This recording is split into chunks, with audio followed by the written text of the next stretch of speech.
नमस्कार रसिक प्रेक्षकांनो. ओळख आपल्या महाराष्ट्राची या यूट्यूब चॅनलमध्ये आपणा सर्वांचे सहर्ष स्वागत.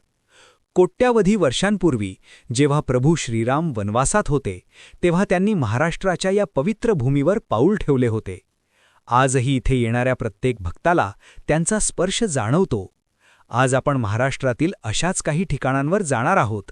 ही सर्व ठिकाणे अद्भुत, पवित्र आणि रोमांचक आहेत, जिथे रामायण फक्त एक कथा नाही तर जिवंत इतिहास आहे. चला तर मग सुरुवात करूयात आजच्या भागाला.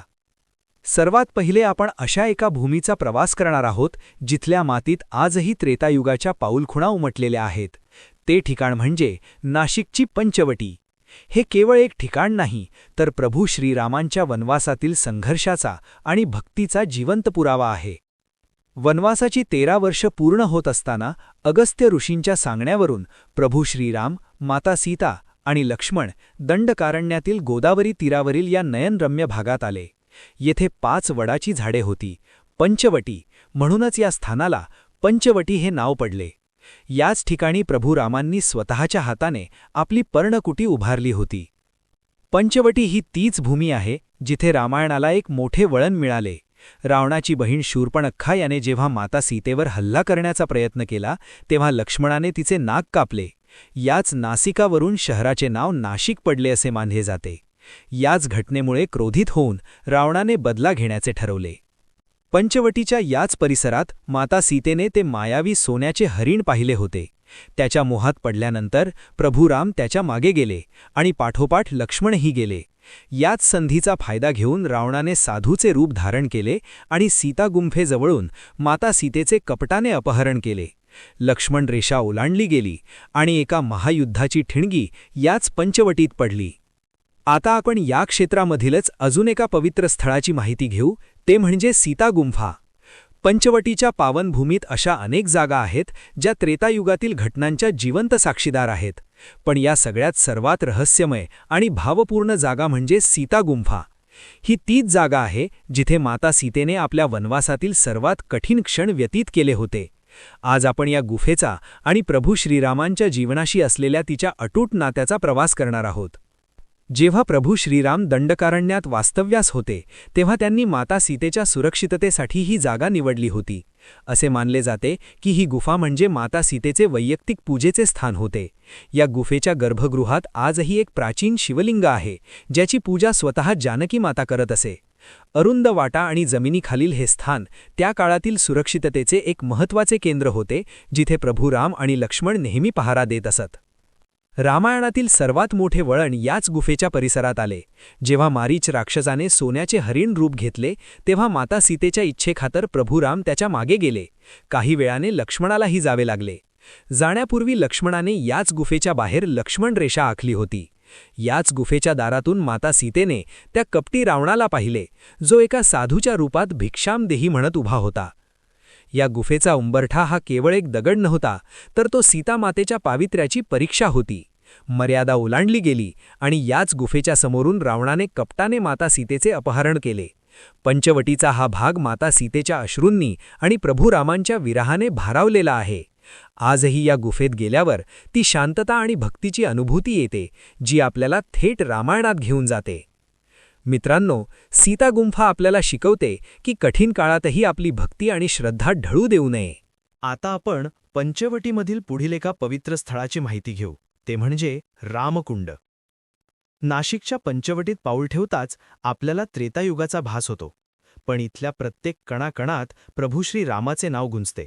ते ठिकाण म्हणजे रामकुंड. गोदावरीच्या पात्रातील हे तेच पवित्र स्थान आहे जिथे प्रभू श्रीरामांनी आपल्या वनवासातील काही अविस्मरणीय आणि महत्त्वाचे विधी पूर्ण केले. आज आपण जाणून घेणार आहोत रामकुंडाचा रामायणाशी असलेला तो पवित्र ऋणानुबंध. रामायणात उल्लेख असल्याप्रमाणे वनवासाच्या काळात जेव्हा प्रभू श्रीराम, माता सीता आणि लक्ष्मण पंचवटीत राहत होते तेव्हा प्रभू श्रीराम आपल्या नित्यकर्मासाठी आणि स्नानासाठी याच कुंडाचा वापर करत असत. असे मानले जाते की श्रीराम दररोज पहाटे याच ठिकाणी गोदावरी मातेची पूजा करत आणि सूर्याला अर्घ्य देत. प्रभू श्रीरामांच्या स्पर्शाने हे जल इतके पवित्र झाले की आजही भाविक येथे एकदा तरी डुबकी मारण्याची इच्छा धरतात. रामकुंडाचे सर्वात मोठे महत्त्व त्याच्या एका ऐतिहासिक घटनेत दडलेले आहे. याच ठिकाणी रावणाची बहीण शूर्पणखा आली होती. तिने जेव्हा माता सीतेवर हल्ला करण्याचा प्रयत्न केला तेव्हा लक्ष्मणाने तिचे नाक म्हणजे नासिका याच भूमीत कापले होते. ही तीच घटना होती ज्यामुळे लंकेच्या रावणाने युद्धाचा पाऊल उचललं होतं. गोदावरी आणि कपिला नदीचा हा संगम त्या युगाच्या संघर्षाचा आजही साक्षीदार आहे. असे म्हणतात की ज्या ठिकाणी हे घडले तिथल्या मातीचा रंग आजही वेगळा भासतो. याच तपोवनात 11मुखी मारुतीचे मंदिर आणि कपिला संगमाचे महात्म्य आपल्याला रामायणातील त्या युगात घेऊन जाते. प्रभू श्रीराम जेव्हा या परिसरात भ्रमण करत तेव्हा ते इथल्या शांततेत ऋषीमुनींशी चर्चा करत असत. हे तेच स्थान आहे जिथे भक्ती, शक्ती आणि युक्तीचा संगम पाहायला मिळतो. मित्रांनो, तपोवन हे आपल्याला शिकवते की भक्तीमध्ये किती ताकद असते. नाशिकला आल्यावर या ऐतिहासिक भूमीला भेट द्यायला विसरू नका. मंडळी, रामायणाबद्दल बोलताना प्रभू श्रीराम आणि माता सीतेनंतर ज्यांचे नाव सर्वात आदराने घेतले जाते ते म्हणजे बजरंगबली हनुमान. पण तुम्हाला माहितीये का, रामायणातील या महाशक्तीचा जन्म आपल्या महाराष्ट्रात झाला. नाशिक त्र्यंबकेश्वर रस्त्यावरील डौलाने उभा असलेला अंजनेरी पर्वत. आज आपण या पवित्र शिखराचा आणि प्रभू श्रीरामांच्या सर्वात मोठ्या भक्ताचा म्हणजेच हनुमानाचा असलेला ऋणानुबंध जाणून घेणार आहोत. अंजनेरी या नावाचा उगमच अंजनी मातेच्या नावावरून आहे. रामायणातील कथांनुसार अंजनी मातेने एका तेजस्वी पुत्रासाठी याच पर्वतावर कठोर तपश्चर्या केली होती. त्यांच्या भक्तीवर प्रसन्न होऊन भगवान शिवाच्या अंशाने आणि पवनदेवाच्या आशीर्वादाने हनुमानाचा जन्म याच शिखरावर झाला. प्रभू रामांच्या कार्यासाठी ज्या महाशक्तीची गरज होती तिचे उगमस्थान म्हणजे हा अंजनेरी पर्वत आहे. अंजनेरीशी संबंधित रामायणातील सर्वात प्रसिद्ध बाललीला म्हणजे हनुमंताने सूर्याला फळ समजून घेतलेली झेप. असे मानले जाते की बालपणी भुकेलेल्या हनुमंताने याच पर्वताच्या सर्वोच्च शिखरावरून आकाशात झेप घेतली होती. आजही या पर्वताचा आकार दुरून पाहिल्यास एखाद्या लहान मुलाच्या तळपायासारखा दिसतो, ज्याला हनुमान पाऊल असेही म्हणतात. ही झेप म्हणजे भविष्यात रामासाठी समुद्र ओलांडण्याच्या सामर्थ्याची जणू पहिली तालीमच होती. प्रभू श्रीराम जेव्हा वनवासासाठी पंचवटीत आहे तेव्हा त्यांच्या कार्याला पूर्णत्व मिळवून देण्यासाठी हनुमंताचा जन्म होणे हे पूर्वनियोजित होते. अंजनेरीच्या या भूमीत हनुमंताने जे शक्तीचे बाळकडू घेतले त्याचाच उपयोग पुढे सीतामातेचा शोध घेण्यासाठी आणि रावणविरोधी युद्धात झाला. रामाशिवाय हनुमान नाहीत आणि हनुमानाशिवाय रामकथा पूर्ण नाही. आणि या महान नात्याची पहिली पायरी म्हणजे अंजनेरी ही भूमी आहे. मित्रांनो, अंजनेरी हा केवळ ट्रेकर्ससाठी डोंगर नाही, तर तो आपल्या भक्तीचा डोंगर आहे. जेव्हा जेव्हा आपण रामाचे नाव घेतो तेव्हा या अंजनेरीच्या मातीचा सुगंध नक्की असतो. रामायणात अनेक महान योद्धे आणि ऋषीमुनी होऊन गेले, पण भक्ती या शब्दाचा खरा अर्थ ज्या माऊलीने जगाला शिकवला त्या म्हणजे माता शबरी.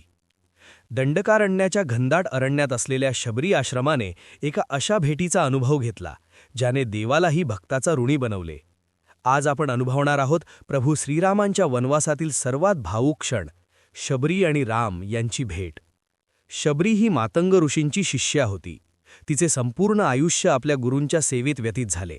जेव्हा मातंग ऋषी आपला देह त्यागणार होते तेव्हा त्यांनी शबरीला एक वचन दिले, शबरी, तू घाबरू नकोस. साक्षात विष्णूचा अवतार असलेले प्रभू श्रीराम तुला भेटायला या आश्रमात नक्की येतील. आपल्या गुरूंच्या या शब्दांवर विश्वास ठेवून शबरीने कित्येक दशके रामाची वाट पाहिली. ती दररोज आश्रमाचा रस्ता झाडून स्वच्छ ठेवत असे आणि रामासाठी ताजी फळे गोळा करत असे. शेवटी तो सुवर्णक्षण आला. सीतेच्या शोधात फिरत असताना प्रभू श्रीराम आणि लक्ष्मण शबरीच्या आश्रमात पोहोचले. शबरीच्या आनंदाला पारावार उरला नाही. तिने प्रभूंचे स्वागत केले, पण तिच्या मनात एकच भीती होती, देवाला दिलेले फळ आंबट तर निघणार नाही ना. याच काळजीपोटी शबरीने प्रत्येक बोर स्वतः चाखून पाहिले आणि जे गोड होते तेच प्रभू रामांना दिले.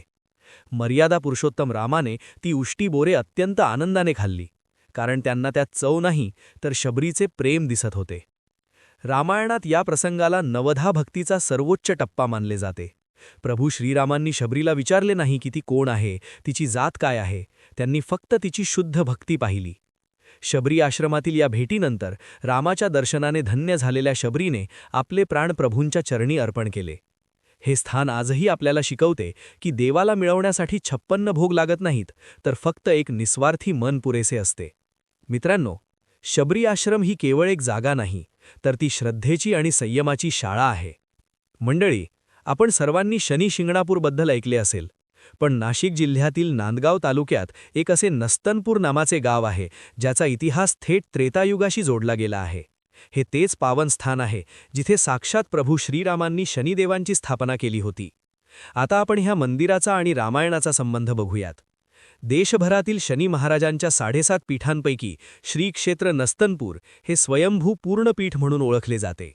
श्रीरामांनी स्थापन केलेल्या 3.5 पीठांमध्येही नस्तनपूरला पूर्णपीठ म्हणून मान्यता आहे. नस्तनपूरचे हे स्थान हजारो वर्षे जुने असल्याचे सांगितले जाते. विशेष म्हणजे या मंदिरात स्त्रियांनाही दर्शनासाठी प्रवेश आहे.